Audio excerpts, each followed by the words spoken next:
Welcome to Our Jewish Roots, with insightful Bible teaching by Dr. Jeffrey Seif. On today's special program, we review what the Lord has done through our ministry this year. We are so thankful you've joined us today. I am David Hart. I'm Kirsten Hart. Jeffrey Seif. Well, it's another year that we have been sitting at this table together. Dr. Seif, I can't believe we're at the end of 2022. It's been a good year for us. I don't know about you. Well, yes, it's great sitting here, and I'm so appreciative of our friends that sit there and are interested in what we have to share. Yes. They do. All of you make this happen, and we're in a season of thankfulness, so of course we're thankful for our viewers. We're thankful for you. Tell us real quick, I know you have a new degree in 2022, right? Well, the Lord graced. I pressed through COVID and went back and forth to England many times and finished up a degree from Cambridge University, and I'm pleased about that. Now I'm pivoting again to go at it again, another 5-year journey at Cambridge. But I like to keep learning. I think the best teachers are students themselves. So something I'm so thankful for, our second time to Israel this year. Hallelujah. It's been a while, but we're back. It's all opening up again, isn't it? People are going to visit. You know, COVID is kind of receding into the background, and I'm pleased about that. And we just got back from our first tour back from COVID. You know, we filmed there a couple times. You were just there recently, and we brought our first tour group to the Holy Land. We just didn't know if that would be something that we'd do ever again. Right. So incredibly thankful. Yes. To look back on this year. And we started out this year with the series about King David, right? You taught that to us. Well, it was called The Warrior King, and I was interested in David-like leadership for Goliath-like times. I think we need strong leadership, we need biblical leadership, and I like taking a look at the book, the good book, and looking at a great leader therein, David. That's good. Right now, let's look at some excerpts from that program.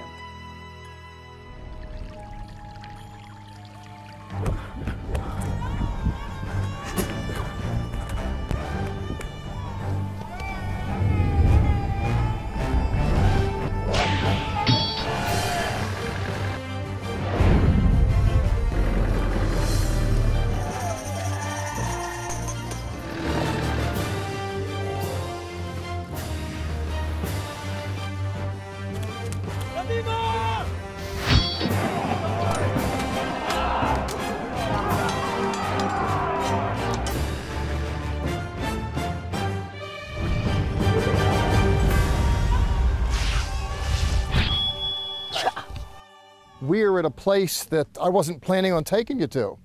I wasn't planning on being here myself. I didn't know about this place a week ago. Came here to Israel to shoot a series called The Warrior King on David. Little did I know that in conjunction with our arrival and filming, we would have one of the greatest modern discoveries in the history of biblical archaeology. I know it sounds overstated, but it isn't. Articles are appearing on major Israeli periodicals, on the internet. Right here, the northeastern hills of Elah, in the ruins of Kaifa, we have a fortress that dates back 1000 BC.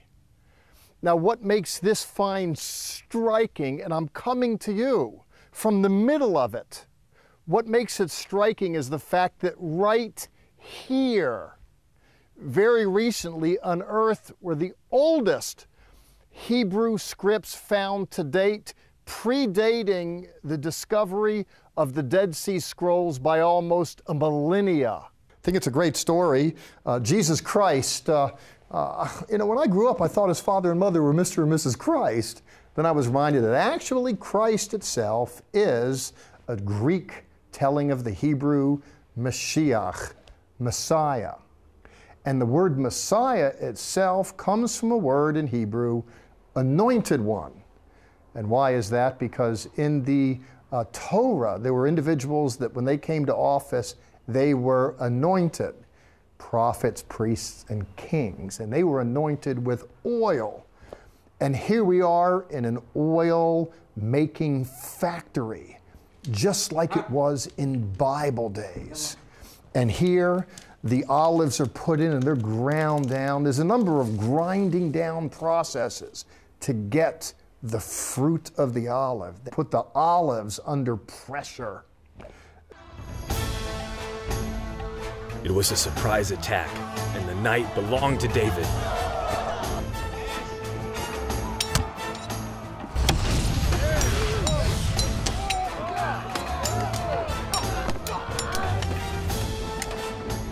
In all the land of Israel, there was no one who could stand against God's anointed one. No sword or weapon devised by man could defeat us. And the Philistines fled into the night.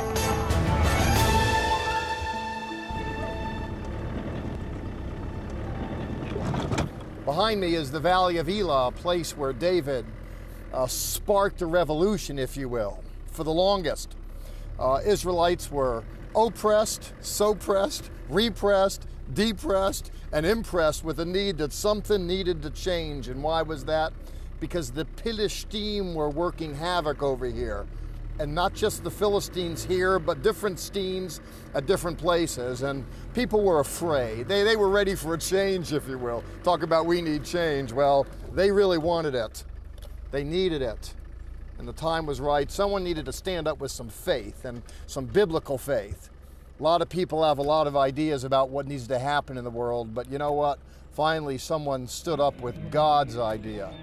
And I love him for his so doing, and by virtue of his so doing, David left a mark on biblical literature, not only in his own day, but extended for 1,000 years later.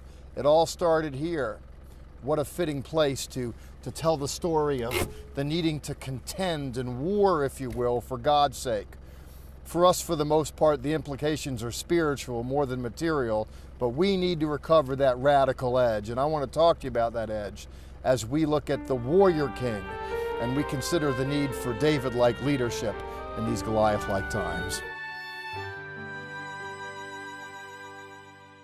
That was an excerpt from our series, Warrior King. Dr. Seif, thank you so much for your teaching on that. Brilliant, as always. Well, you're kind, but the story's in the book, in the Bible. And goodness, you know, the times were precarious, and it's great to see God's man emerge. We saw it yesterday. I'd like to see it today, too. We have so many things that you bring to light that are from the Old Testament that are current to our lives now. And we also have so many things on our website, levitt.com, that are bringing the old to new. If you have missed any of our series, you are welcome to go on levitt.com 24/7. Even if you can't watch our program on your television, you can watch old series, you can watch the current ones. We also have something that is wonderful that I kind of discovered looking on our website the other day. It's called LLX. So LL is our Levitt Letter, monthly publication that we send out. But if you want timely, up-to-date, current events happening in Israel, get on our website. There's all kinds of information. You can buy books, you can buy our series. Gosh, I could go on and on about our website. One of our series that we brought you this last year is about Jeremiah.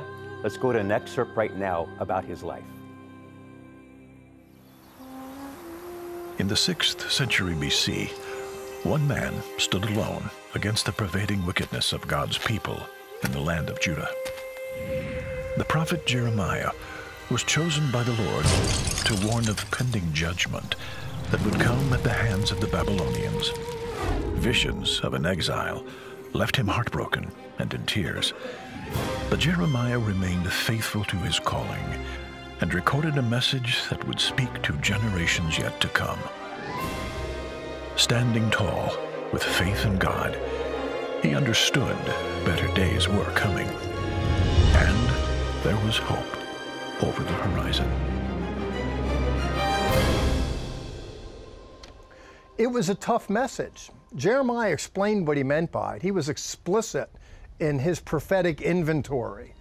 If you look at the first 24 chapters of Jeremiah, it's an anthology. Baruch has assembled his scribe, his helper, his messages that were put to print and read and then destroyed and then put to print again. He wasn't a popular fellow, to be sure. People turned on him. And you can understand why. He did not have a happy, clappy message. His word was repent or else. What was lacking in the world? Truth, justice, and righteousness. That was his day. But can I just ask you the question rhetorically? Isn't that so much like our own day as well? You can pick up a newspaper, or listen to a radio, watch television to get the news, but the news is colored by all kinds of hues. The coloration of it sometimes obfuscates the story. That is, it blurs it, it hides it. And I don't know today if we can trust across the board that our news really is giving us the news, but rather it's giving us political views driven by particular agendas. And what about justice? We hear justice for this person, justice for that. Justice is a really good thing. And I believe we should stand for it. And I believe we should decry injustice. There should be no place for it. If you look at our founding documents and our culture, that there's a premium on justice for all, and that should be held inviolate. But quite frankly, I'm not sure that justice today itself, or the language of what's just, equitable, and fair, isn't succumbing to all kinds of political intrigue with the net result that there's injustice that is parroted in the name of justice.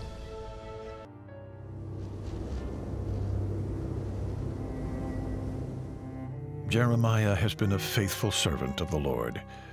The message given to his people Judah had largely gone unheeded, recorded for many years by his devoted scribe Baruch. But while the prophetic message had led to Judah's exile, there was a better day coming. There was still hope over the horizon.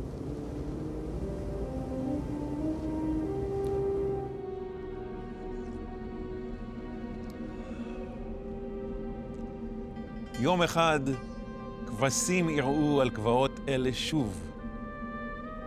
על גבעות אלה ממש. וכמו כן בצפון ובדרום. ורועים ינהיגו אותן. And that's the gospel truth. That is to say that God so loved the world that he gave his only Son, that whoever would believe in him, irrespective of past sins and circumstance, whoever, irrespective, would not perish, but have everlasting life.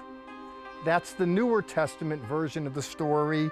Here in Jeremiah, he's explicit that God will raise up unto David, through him, I should say, this messianic deliverer, and through him, people will be saved.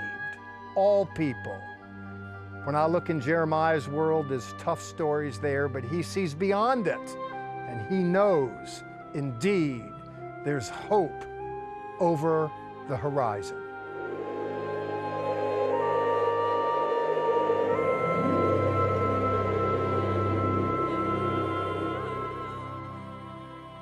Hope you enjoyed those highlights from our Prophet Jeremiah series.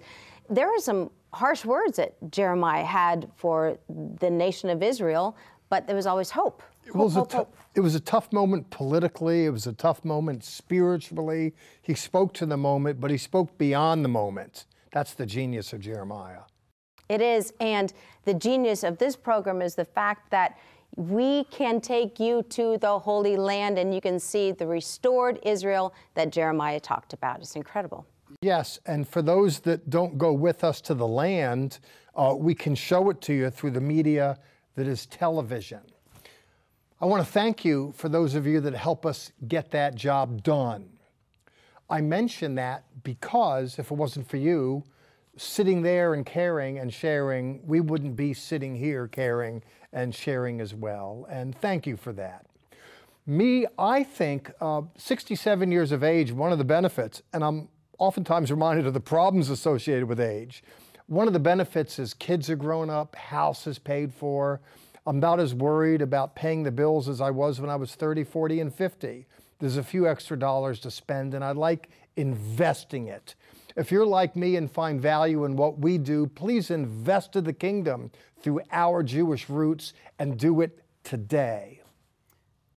I know it's not good to have favorite series, but I've got to say one of my favorite series this year was Much Like Peter. I think it's because we were able to go to Israel, sing together on the Sea of Galilee. We had dramatic reenactments that were filmed there on the Sea of Galilee, and Dr. Seif's teaching was so good. Let's see some highlights from that program right now.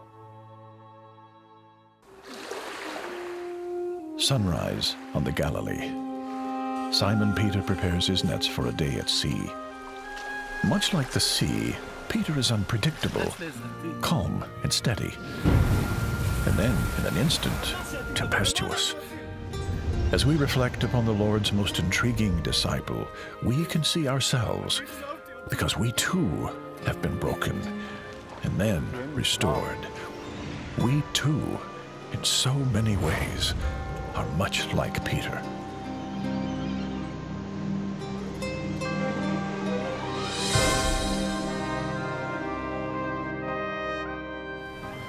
ברגע שהוא אמר אל תפחדו, אני ידעתי שזה האדון. הוא הרי ציווה שקט על המים האלה בעבר, אז חייב שזה יהיה הוא. ואז שהוא אמר בוא, אני לא היססתי, אני פשוט יצאתי. שוב גברה עליך כניעה חסרת מעצורים. כיפת, אתה למעשה הלכת על פני המים. על אף הרוח והגלים, אתה עשית זאת. כן, אבל כשהתקרבתי אליו, אני נזכרתי בגלים, נבלתי מהרוח החזקה ואיבדתי ריכוז. בוא, התחלתי לשקוע.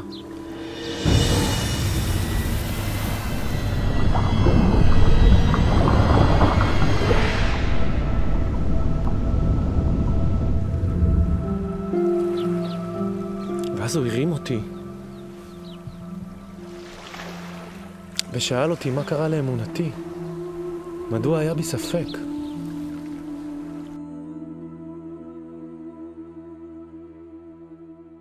Madachahu tells us that they were really in trouble and far away from land, in fact. In verse 24, we're told they were a long way out. A number of stadia, many stadia. Stadia in antiquity harks to a term about 600 feet. We're looking at 2 football fields. And they were many stadia out. They were in a bad way. They were in trouble. The sea was storm-tossed, and these were hardened fishermen. You know, they could handle tough terrain in the water, but they were far out, and it was the middle of the night, 3 to 6 a.m. They did what the Lord told them to do, but they sailed into trouble. We're told in verse 25, then the 4th watch of the night, again, this is using terms in antiquity, 3 to 6 a.m., Yeshua came to them walking on the sea, according to the story. Fascinating, and they cried out with fear. The Bible speaks of fear, it's reverence. This is panic, it's not reverence. They're already in a bad way because of their circumstances, but now things seem to have gotten worse. We're looking at a snapshot here. We're looking at a moment in the disciples' experience with Yeshua where something very significant happened. We see Yeshua appearing in a flash of heavenly light. We see Moshe Rabbeinu, Moses, and Eliyahu. They are with him. There's a kind of congruence here between the Testament stories. There's a credence here, that is, that Yeshua is the one of whom they spoke. There's a kind of connectivity here. They're pointing to him, and here they are conversing with him. Yeshua told the disciples to go into all the world, but they didn't go. Sometimes there's a chasm between the rhetoric and the reality. I mention that because to get Peter to go into all the world, God had to come and get him. You know the story, we recounted it earlier, that a vision comes to him, a blanket with all kinds of animals in it that he doesn't eat. Eat, Pete is the word, and this goes back and forth 3 times. We're told in Acts chapter 10, verse 19, that he's mulling his vision around, and all of a sudden, boom, boom, boom, he hears a knock on the door. and some messengers show up. It's rather interesting, and they have a word for Peter in verse 22. They say, Cornelius. These are dispatches from Cornelius, who had sent them to Peter to get him to come and talk to him. Cornelius, we're told, a centurion, a righteous and God-fearing man, well spoken of by all the Jewish people, was directed by an angel for us to come and get you. Coming from this place and coming from this book that tells the story of this place. Oh, friends, I think of the grace of God that is so very big, and it extends to sinners like me and you, and like those people that perform poorly in our webs of relationships. Oh, in so many ways, we're all much like Peter, inasmuch as God gave Peter a break, would that we would do the same for the Peters in our own world.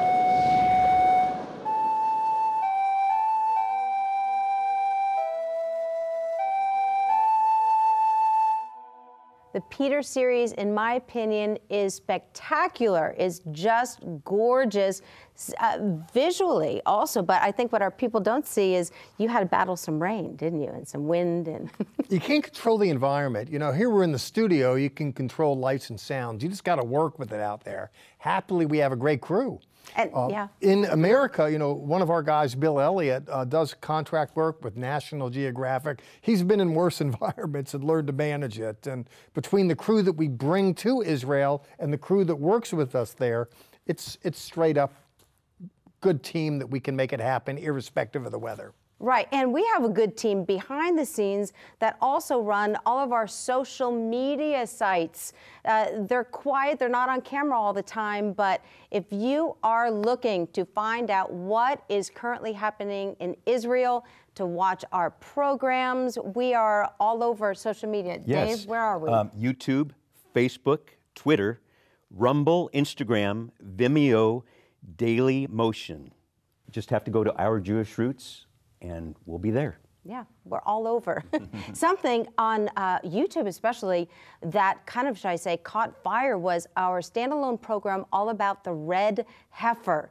And people are watching it, probably as we speak they're watching it. And we wanted to give you a little tidbit and insight into what everybody is watching on YouTube. Here's some of our red heifer program.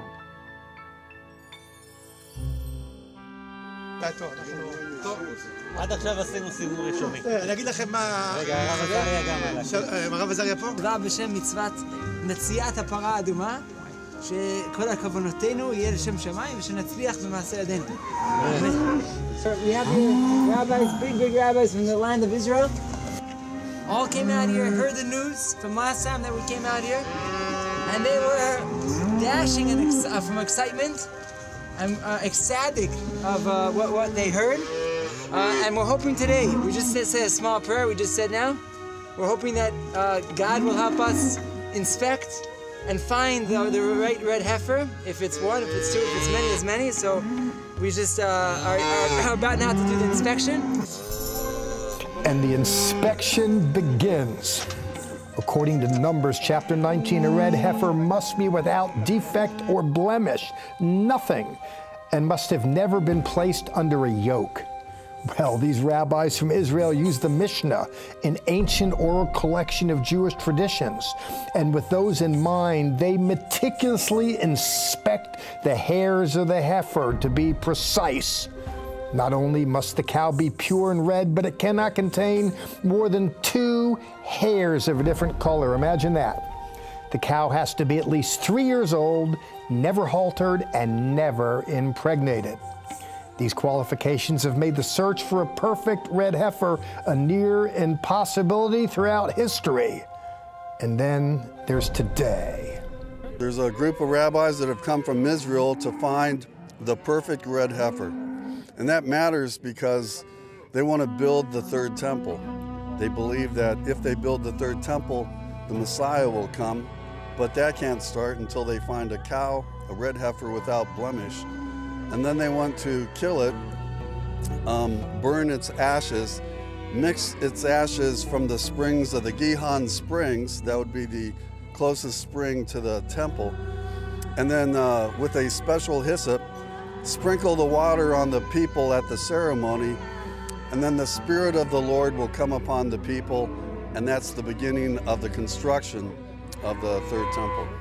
These are the blueprints of the field school. You see over here, this is the hill that's right behind us with the one-to-one scale of the temple and the altar inside of it. And when we're building over here the model, you have to realize this is not just a small version of it. This is actually one-to-one scale of the same temple which was in Jerusalem 2,000 years, which stood there. We're talking about a building which is about 20 stories high. Just the altar itself is 5 meters. And it's a humongous task. It's an unbelievable task to undertake. And we plan to build it over here in this mountain. You can see over here the blueprints for the altar itself. This is obviously the main part of the work of the field school, because this is where most of the work of the priests took place, was on the altar itself. Let me translate what he said. Okay. He said that we think we found the red heifer. What? Wow.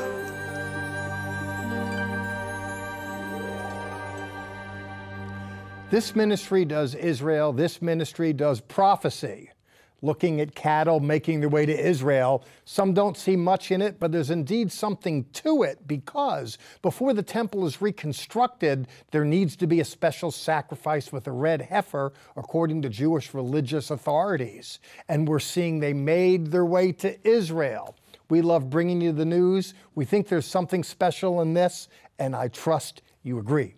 Right, 5 made it to Israel safe and sound, right? They're just looking for one. They got some extras. They're going to enjoy those 5. Are going to live a nice life now, I think. And we just want to say thank you to all of you that make this program happen. You kept us on the air for this year, for 2022. We did it. We made it through. And thank you for everything that you did and all the teaching. Well, the real heroes are the ones we don't see. I get to sit here on the set with you guys and stand in Israel and you sing there. But we do it because you do it. Thank you for helping us. The whole gospel story spreads because people care to share. Approaching the end of the year, please dig a little deep and help us get into next year. We surely would appreciate it, and I believe that you will be blessed for so doing. And it's time to go now. We leave you with a song from our founder, Zola Levitt, and also a word from the scripture. Sha'alu Shalom Yerushalayim. Pray for the peace of Jerusalem.